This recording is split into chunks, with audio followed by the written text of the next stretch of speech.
Genius, यह शब्द सुनते ही दुनिया के बहुत बड़े साइंटिस्ट एल्बर्ट आइंस्टाइन हमें याद आते हैं, जिन्हें दुनिया का सबसे बुद्धिमान व्यक्ति माना जाता है। आज भी 14 मार्च को उनका बर्थडे जीनियस डे के रूप में मनाया जाता है। वीडियो को अंत तक जरूर देखना। आप सर आइंस्टाइन के बारे में ऐसे 32 तथ्यों को जानोगे जो वाकई आपको हैरान कर देंगे।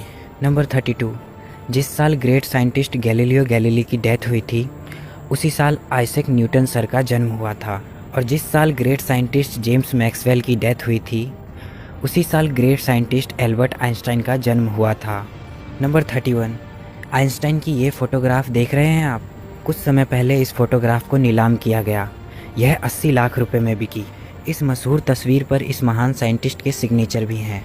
इस फ़ोटो को प्रिंसटन यूनिवर्सिटी में 14 मार्च 1951 में आइंस्टाइन के 72वें बर्थडे पर खींचा गया था। फोटोग्राफर सर आइंस्टाइन को मुस्कुराने के लिए कह रहा था, पर सर आइंस्टाइन उस दिन सभी के लिए ऐसा कर चुके थे, इसलिए हंसने की बजाय उन्होंने अपनी जीभ बाहर निकाल दी। नंबर 30, आइंस्टाइन ने आखिरी सांस लेते वक्त कुछ शब्द कहे थे जो कि जर्मन भाषा में थे। अनफॉर्चुनेटली जो व्यक्ति उस समय उनके साथ मौजूद था वह जर्मन भाषा नहीं जानता था। इसी कारण उनके अंतिम शब्द हमेशा के लिए राज बनकर दफन हो गए। नंबर 29, आइंस्टाइन के पास बहुत सारे युवा आया करते थे। वह उनसे उनके सक्सेस का राज पूछा करते थे। एक बार उनके पास एक युवा आया और उनसे कहने लगा, सर आपका पूरी दुनिया में नाम है, लोग आपकी तारीफ़ करते नहीं थकते, प्लीज़ मुझे बताइए कि महान बनने का मूल मंत्र क्या है। जानते हो दोस्तों आइंस्टाइन ने क्या कहा? सिर्फ एक शब्द, लगन। नंबर 28, एक जीनियस होने के बाद भी इस महान व्यक्ति की याददाश्त बहुत ही कमज़ोर थी। वह नाम, तारीख और टेलीफ़ोन नंबर्स भूल जाया करते थे। यहाँ तक कि उनको खुद का टेलीफ़ोन नंबर भी नहीं पता था। एक बार एक सहकर्मी ने उनसे उनका टेलीफ़ोन नंबर मांगा। वह पास की डायरेक्टरी में अपना टेलीफ़ोन नंबर ढूंढने लगे। सहकर्मी ने हैरान होते हुए आइंस्टाइन से कहा, आपको अपना खुद का टेलीफ़ोन नंबर भी याद नहीं है? आइंस्टाइन ने कहा, नहीं, किसी ऐसी चीज़ को मैं क्यों याद रखूँ जो मुझे किताब में ढूंढने से मिल जाती है। नंबर 27, उनकी याददाश्त से जुड़ा एक और किस्सा बेहद मशहूर है। एक बार आइंस्टाइन प्रिंसटन यूनिवर्सिटी से कहीं और जाने के लिए ट्रेन से सफ़र कर रहे थे। ट्रेन कंडक्टर सभी की टिकट्स को पंचिंग करते हुए आइंस्टाइन के पास आया और उनसे टिकट दिखाने को कहा। आइंस्टाइन टिकट अपनी जेब में ढूंढने लगे और जेब में टिकट ना मिलने पर उन्होंने अपने सूटकेस को चेक किया। जब सूटकेस में भी टिकट नहीं मिला तो वह अपनी सीट के आसपास टिकट को ढूंढने लगे। कंडक्टर आइंस्टाइन को बहुत ही अच्छी तरह से जानता था। उसने कहा कि यदि आपकी टिकट गुम हो गई है तो कोई बात नहीं, मुझे विश्वास है कि आपने टिकट ज़रूर खरीदी होगी।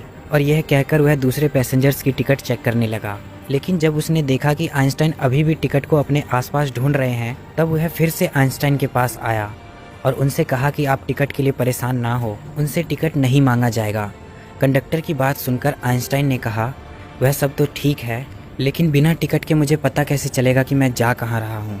नंबर 26, आइंस्टाइन अपनी जनरल और स्पेशल थ्योरी ऑफ रिलेटिविटी से पूरे दुनिया भर में जाने जाते हैं, लेकिन बहुत ही कम लोग जानते हैं कि 1921 में उनको Nobel prize theory of relativity के लिए नहीं बल्कि फोटो इलेक्ट्रिक इफेक्ट की खोज के लिए उनको दिया गया था। नंबर 25, आइंस्टाइन के सिद्धांत बहुत ही मुश्किल थे। उस समय कम ही लोग उनके सिद्धांतों को समझ पाए थे। एक बार किसी ने आइंस्टाइन की पत्नी से पूछा, क्या आप आइंस्टाइन की थ्योरी को समझती हैं? जी नहीं, उन्होंने बड़े आदर से जवाब दिया, लेकिन मैं अपने पति को समझती हूँ और उन पर भरोसा किया जा सकता है। नंबर 24, आइंस्टाइन को बाल कटवाना बिल्कुल पसंद नहीं था।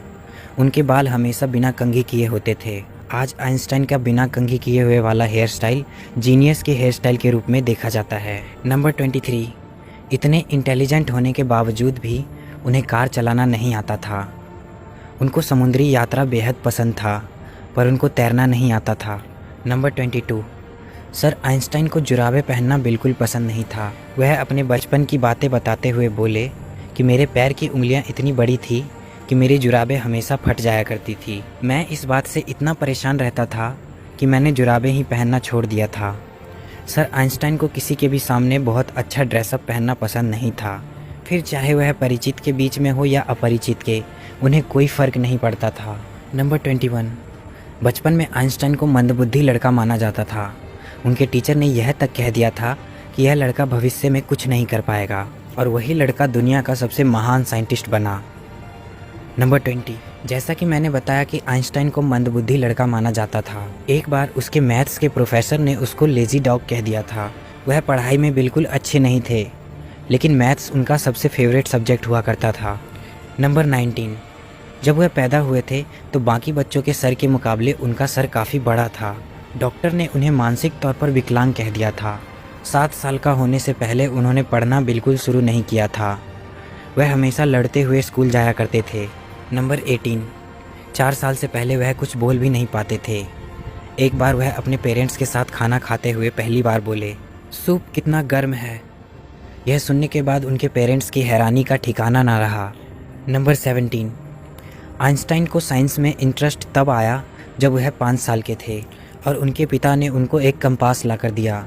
वह इस बात से हैरान थे कि कौन सी शक्ति नीडल पॉइंट को एक डायरेक्शन में रखती है। बस यहीं से उनके अंदर साइंस को लेकर इंटरेस्ट पैदा हो गया।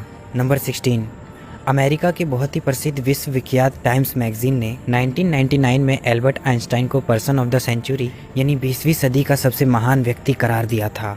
नंबर 15, साल 1952 में आइंस्टाइन को इजराइल का राष्ट्रपति बनने का ऑफ़र आया, लेकिन उन्होंने यह कहकर ऑफ़र के लिए मना कर दिया कि वह पॉलिटिक्स के लिए नहीं बने बल्कि साइंस के लिए बने हैं। नंबर 14, आपके फेवरेट साइंटिस्ट कौन हैं? शायद आपके भी फेवरेट साइंटिस्ट आइंस्टाइन ही हो, पर क्या आप जानते हैं कि आइंस्टाइन के फेवरेट साइंटिस्ट कौन थे? Galileo Galilei. नंबर 13, पशु पक्षियों से इनको बेहद लगाव था। घर में उन्होंने एक बिल्ली पाली थी जो बारिश के मौसम में हमेशा उदास रहा करती थी। वह बिल्ली से कहते थे कि मैं जानता हूँ कि तुम्हारे साथ गलत हो रहा है, लेकिन मैं यह नहीं जानता कि इस बारिश को मैं कैसे ख़त्म करूं। नंबर 12, आइंस्टाइन को सिगार पीना बेहद पसंद था। आप उनको कई तस्वीरों में सिगार पीते हुए देख सकते हो। एक बार वह जल यात्रा के दौरान नदी में गिर गए और बाहर निकले तो वह पूरी तरह से भीग चुके थे, लेकिन इस दौरान भी उन्होंने बड़ी हिफाजत से अपने पाइप को बचा कर रखा। नंबर 11, आइंस्टाइन ने परमाणु बम का आविष्कार नहीं किया, लेकिन उसको बनाने में उन्हीं के दिए सूत्रों का अहम रोल था। बाद में उनको इस बात पर बहुत अफसोस हुआ कि उनके दिए हुए सूत्र मानवता को ख़त्म कर सकते हैं। नंबर 10, आइंस्टाइन युद्ध को बेहद खतरनाक मानते थे। एक बार उनसे प्रश्न किया गया कि तीसरा विश्व युद्ध किस तरह के हथियारों से लड़ा जाएगा। इस पर उनका उत्तर था, यह तो नहीं कहा जा सकता, मगर इतना ज़रूर कह सकता हूँ कि चौथा विश्व युद्ध पत्थरों से लड़ा जाएगा, क्योंकि तीसरे विश्व युद्ध से यह उन्नत सभ्यता नष्ट हो जाएगी और मानव फिर से स्टोन एज में चला जाएगा। नंबर 9, जब लोग आइंस्टाइन से उनके प्रयोगशाला के बारे में पूछते थे तो वह अपने सर की ओर इशारा करते हुए मुस्कुरा देते थे। एक साइंटिस्ट ने उनसे उनके ज़रूरी उपकरण के बारे में पूछा तो उन्होंने अपना फाउंटेन पेन दिखाया। उनका दिमाग उनका प्रयोगशाला था, उनका फाउंटेन पेन उनका उपकरण था। नंबर 8, पूरे फोकस के साथ काम करने के लिए वह अपने आराम में कोई भी कसर नहीं छोड़ते थे, इसलिए वह पूरे 10 घंटे की नींद लिया करते थे ताकि वह अपने काम को अच्छे से कर पाएँ। नंबर 7, आइंस्टाइन अपने ऑटोग्राफ के लिए $5 लिया करते थे और स्पीच के लिए $1000 लिया करते थे और बाद में ये सब चैरिटी में दे देते थे। Number 6, California institute of technology ने एल्बर्ट आइंस्टाइन को एक सेरेमनी में इनवाइट किया था। आइंस्टाइन वहाँ पर अपनी पत्नी के साथ गए। उन्होंने वहाँ पर माउंट विल्सन पर मौजूद अंतरिक्ष वेधशाला भी देखी। उस वेधशाला में उस समय की बनी दुनिया की सबसे बड़ी अंतरिक्ष दूरबीन भी रखी हुई थी। इतनी बड़ी दूरबीन को देखकर आइंस्टाइन की पत्नी ने वेधशाला के इंचार्ज से पूछा, इतनी बड़ी दूरबीन से आप क्या देखते हैं? इंचार्ज को लगा कि आइंस्टाइन की पत्नी को एस्ट्रोनॉमी का ज्ञान कुछ कम है। उसने बड़े रोब से जवाब दिया, इससे हम ब्रह्मांड के रहस्यों का पता लगाते हैं। मिसेस आइंस्टाइन ने कहा कि यह सब मेरे पति तो उनको मिली हुई चिट्ठियों के पन्नों पर ही कर लेते हैं। नंबर 5, जब आइंस्टाइन एक प्रोफेसर थे तो एक दिन एक स्टूडेंट उनके पास आया और वह बोला कि इस साल की परीक्षा में वही प्रश्न आए हैं जो पिछले साल की परीक्षा में आए थे। इस पर आइंस्टाइन ने कहा, हाँ लेकिन इस साल उत्तर बदल गए हैं। नंबर 4, आइंस्टाइन का एक पत्र जिस पर उन्होंने धर्म और ईश्वर के ऊपर अपने विचार लिखे थे वह 20 करोड़ 38 लाख रुपए में बिका। यह पत्र उन्होंने अपनी मृत्यु से 1 साल पहले लिखा था। 2 पन्नों का यह पत्र 3 जनवरी 1954 को जर्मनी के दार्शनिक एरी गटकाइंड को लिखा गया था, जिन्होंने आइंस्टाइन को अपनी नई book choose life the biblical call to revolt पढ़ने के लिए भेजी थी। इस बुक के जवाब के तौर पर आइंस्टाइन ने एरिक को यह पत्र लिखा था। पत्र में उन्होंने लिखा कि मेरे लिए भगवान कुछ भी नहीं बल्कि लोगों की कमजोरी से पैदा हुआ एक शब्द है।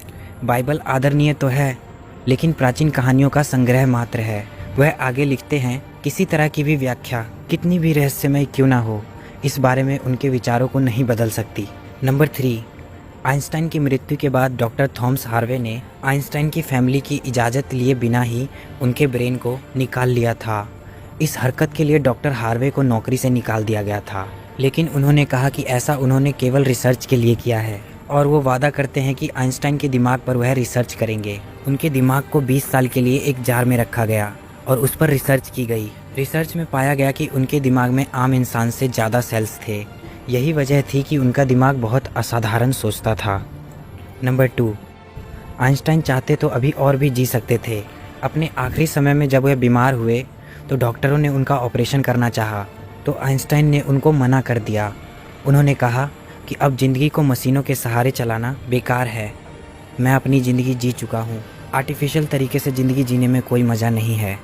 नंबर 1, सोरबोर्न यूनिवर्सिटी में 1931 में आइंस्टाइन ने कहा था कि अगर मेरी थ्योरी सही साबित हो जाती है तो जर्मन मुझे आदर्श जर्मन नागरिक कहेगा और फ्रांस मुझे विश्व नागरिक का सम्मान देगा। लेकिन अगर गलत साबित होती है तो फ्रांस मुझे जर्मन कहेगा और जर्मन मुझे यहूदी कहेगा।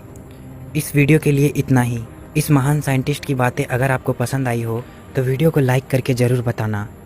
नीचे कमेंट में ज़रूर बताना कि आपको आइंस्टाइन की कौन सी बातें पसंद है। हिस्ट्री और फिलॉसफी की इसी तरह की वीडियोस देखने के लिए चैनल को सब्सक्राइब करके बेल आइकन को ज़रूर दबा देना। तो मिलते हैं अगली वीडियो में।